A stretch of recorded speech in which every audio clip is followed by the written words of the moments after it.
was a cool and crisp night. In the Epping forest, the stagecoach moved amongst the shadows of a full silver moon, which gave the forest a magical glow, thought Mary Gregory, a passenger of the coach. Her brother, the magistrate, Sir Thomas Gregory, thought it felt less magical, but more eerie and dangerous. He saw highwaymen and footpads in every shadow.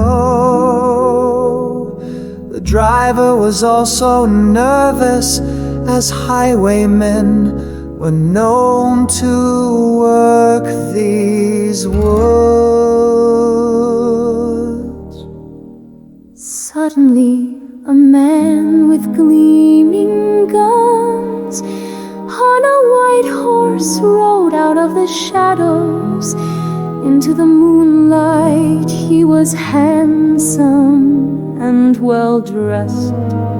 The nervous driver sped up the coach. The horseman followed at a faster pace. "Stop, or I'll shoot," he shouted. Firing his pistol, he winged the driver, who knew the next shot might kill him. So he slowed and stopped the coach. The rider pulled up to them and dismounted. "Stand and deliver your money or your life," shouted the highwayman.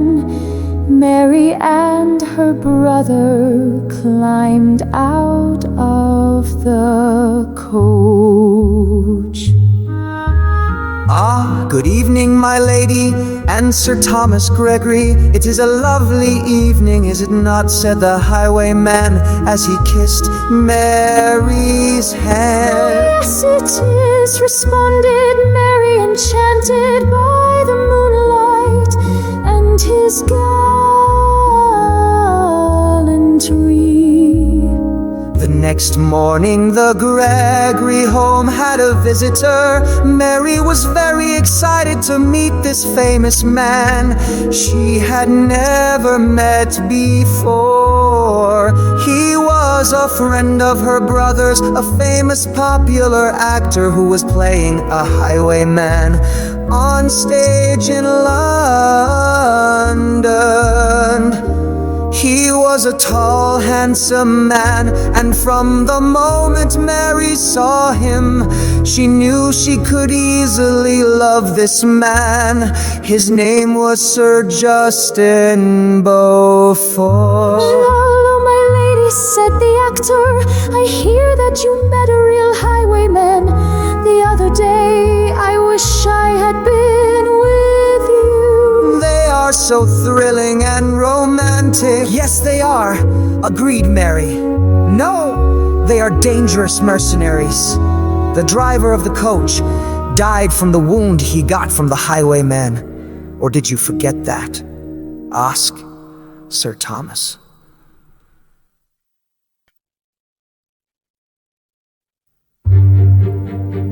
Sir Justin looked chastened and nervous.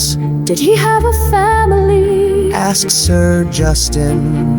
"More than likely, and they'll hang Faulkner now he's killed someone," said Sir Thomas.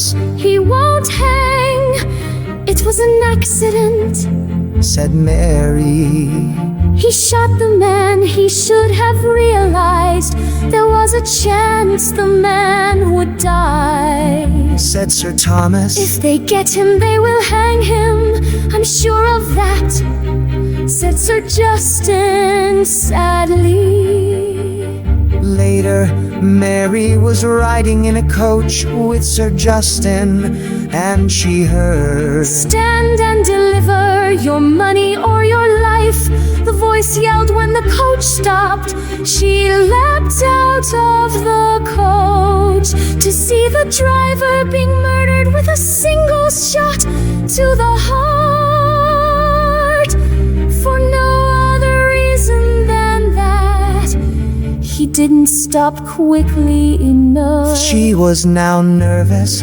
This was the feared killer highwayman, Terrence the Terror of Essex. Hand over your loot, either give it to me now, or I will take it from your body. Terrence the Terror said to her. She did so quickly. Out of the coach stepped an angry Sir Justin. That's enough, Terry, give it all back, said Sir Justin. This startled the Terror, who was confused. Justin walked over, disarmed him, and pointed the Terror's own gun at him. I said, give it back, Terry. Said Sir Justin. Don't call him Terry, people say. He doesn't like that. This isn't the theater, he'll kill you, said Mary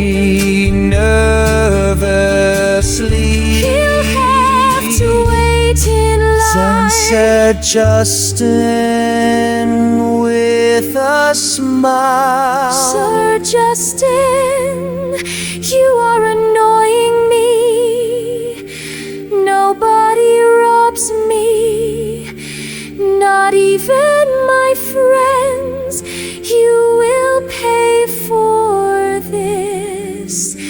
Stand down and I will forget it, said Terrence the Terror.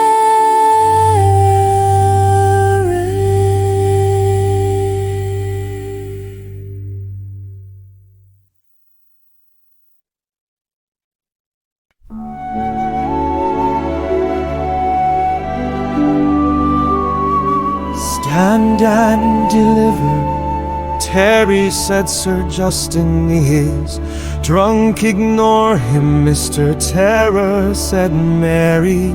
He's stone cold sober and stubborn, said the highwayman. Terrence the Terror handed back the loot, but he was fuming. Sir Justin shot in the air to disarm the gun. Here you are, my friend. Have your property and let us go on our way. Sir Justin said, you are not my friend, said Terrence the Terror, stomping over to his horse. You know something, I think I have lost a friend, said Sir Justin sadly as he drove the coach off.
Later in the day at the Gregory home, Tom, your friend, is a nut. Mary said when they arrived with the body of the driver. What did he do? Murder the driver so he could drive the coach? Asked Sir Thomas. Sir Justin laughed. No, that was Terrence the Terror, said Sir Justin. Oh, did he kill the driver so you could drive it? Said Sir Thomas. Are you insane? Asked Sir Justin. No, said Sir Terror, held us up. He shot the driver, then I held up the terror, said Sir Justin. You did what? Asked Sir Thomas. I bailed up the terror and took your sister's stuff back as she was under my care, said Sir Justin. Thank you, did you take him in? Asked Sir Thomas. No, I let him go, said Sir Justin. Why did you do that? Asked Sir Thomas. Someone had to drive the coach, and I could not be sure of Mary's safety if I kept him, replied Sir Justin. You know that he'll now try to kill you, said Sir Thomas. If he does, he does. I could never live with myself if he robbed someone under my care, replied Sir Justin.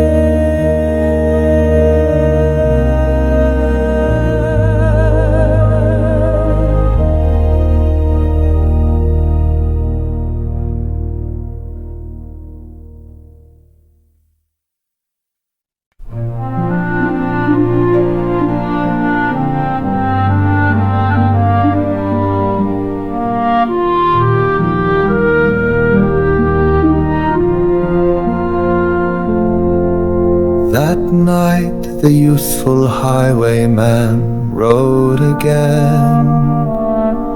This time he stopped a coach and started to rob people when 3 highwaymen arrived on the scene. New to this, are you, lad? Said one of them. The youth panicked and fell off the horse, banging his head hard, and was knocked out by the fall. Terry, I think you killed him, said one of the others. He was the black-clad highwayman named the Ghost. For his sudden appearances and disappearances.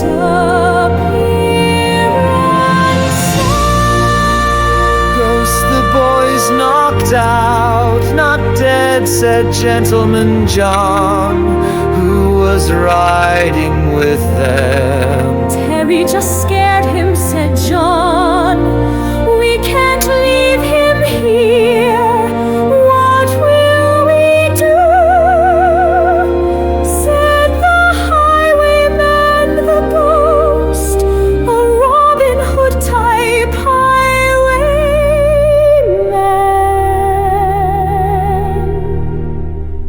They completed the robbery.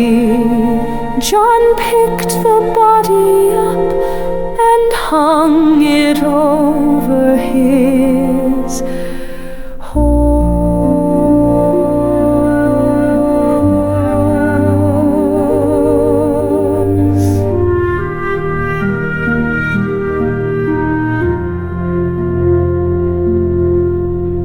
The ghost took the horse of the young highwayman, and they rode off to Gentleman John's house.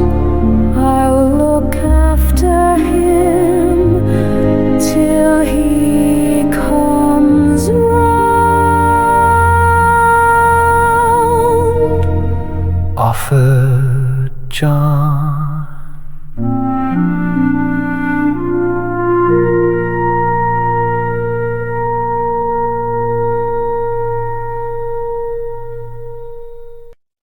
The odd band of highwaymen sat drinking and chatting for a few hours, and then the terror and the ghost left. When they had gone, John made a strange discovery. The boy had long hair in a bun, and his hat had been pinned to it. He found this out when he tried to remove the hat, so he could put the lad to rest on his bed.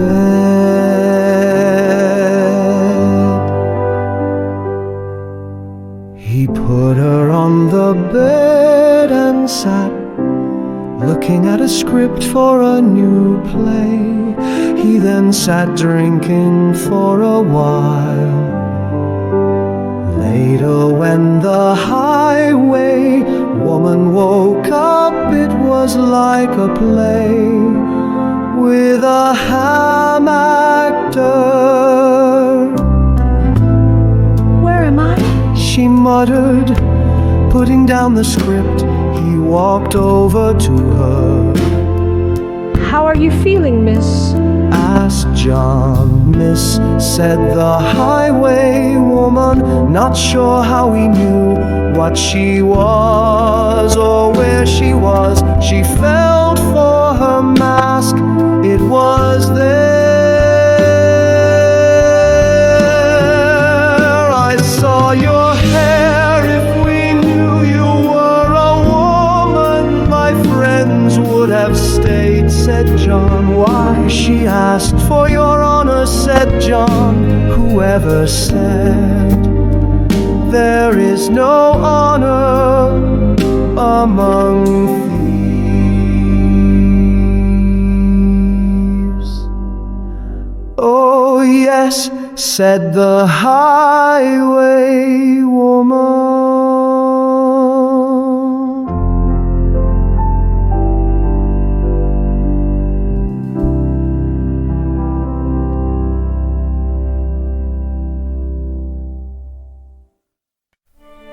Nothing happened. But I'll marry you to keep your honor, said John. The highway woman stood up still, a bit wonky. She thought she was dreaming. He was a man of honor and she loved him. So she was happy. She started to take off her mask and he stopped her. No, don't, said John. We aren't safe. Seeing each other's faces may cause us problems. All right then, She said, and stopped trying to unmask in the early morning. She said goodbye and left for home.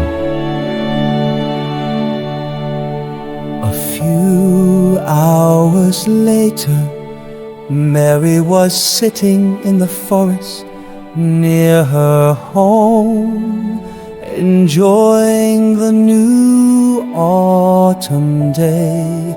Sir Justin saw her on the way to visit her brother. He got off his horse and tied it to a branch of a small tree and walked over to her.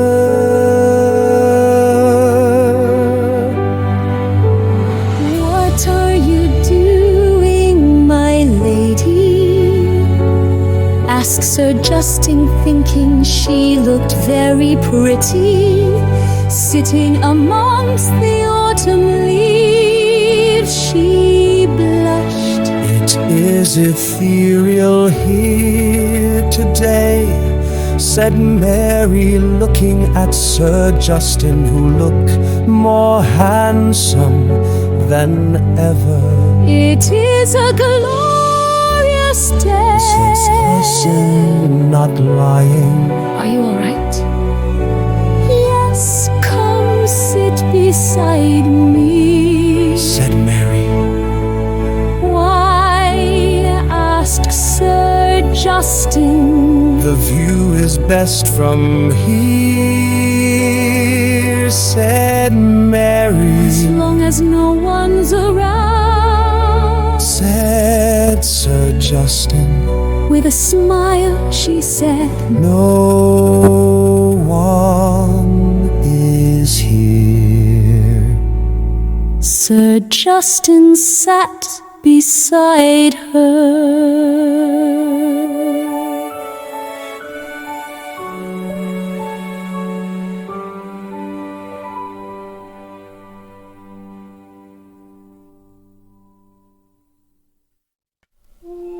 What are we looking at? Ask Sir Justin. Everything the wind is singing in the trees, blowing leaves through the air as they fall to the ground. The birds are singing and the forest floor is covered in crisped leaves, thick as snow, said Mary. Forgetting propriety and everything, he lay on his back in the leaves. I have never seen anything so beautiful. I could forget everything and live here in this moment forever. Then, looking up at the sky, he said, "This looks better."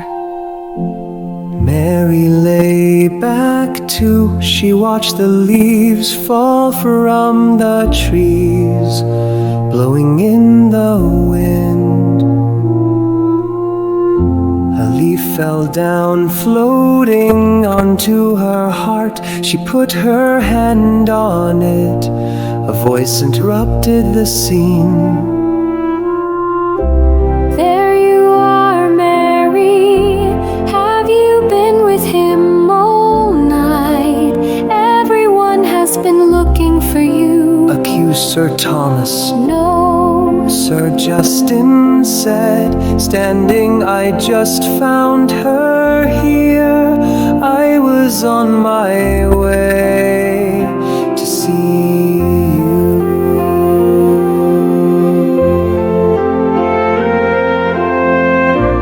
Mary, trying to stand up, fell over her long skirt. I was not with him, Said Mary. Sir Justin thought he could see a forced marriage wedding being set up. I can't marry her, said Sir Justin. Why, asked Sir Thomas. I can't say, Said Sir Justin. no excuses means that you must marry her for your honor and hers, said Sir Thomas. Don't use my honor against me, said Sir Justin. You must marry her as you are driven by your honor, Sir Thomas said. Sir Justin shook his head, jumped on his horse, and rode away.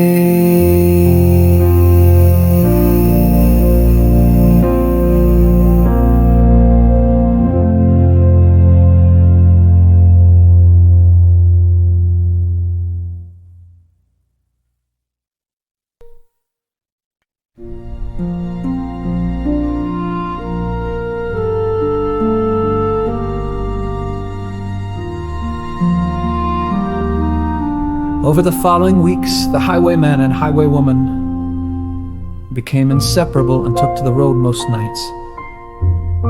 They planned to run away and marry after one last job, but it all went wrong. There was an unexpected ambush.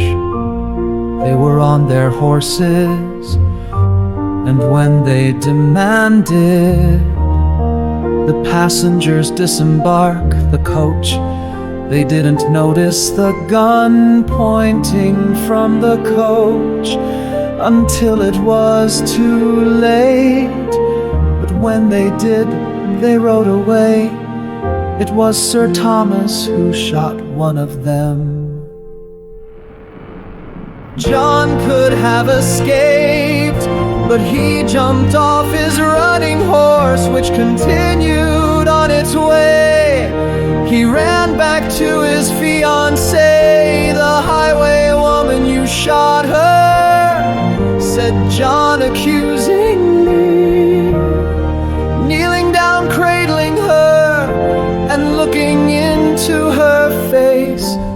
why didn't you escape? Ask the dying highwaywoman. I don't want to live without you, said John. I have the two of them, I shall unmask them, said Sir Thomas, unmasking John. His eyes widened and looked horrified. Hi, said Sir Justin. You are engaged to my sister. Who is this harlot? Asked Sir Thomas, ripping off her mask, looking devastated. Mary, no! Cried Sir Thomas, Mary, my other fiancée. Said John, my love, said Mary, and died. John kissed her for the first and last time.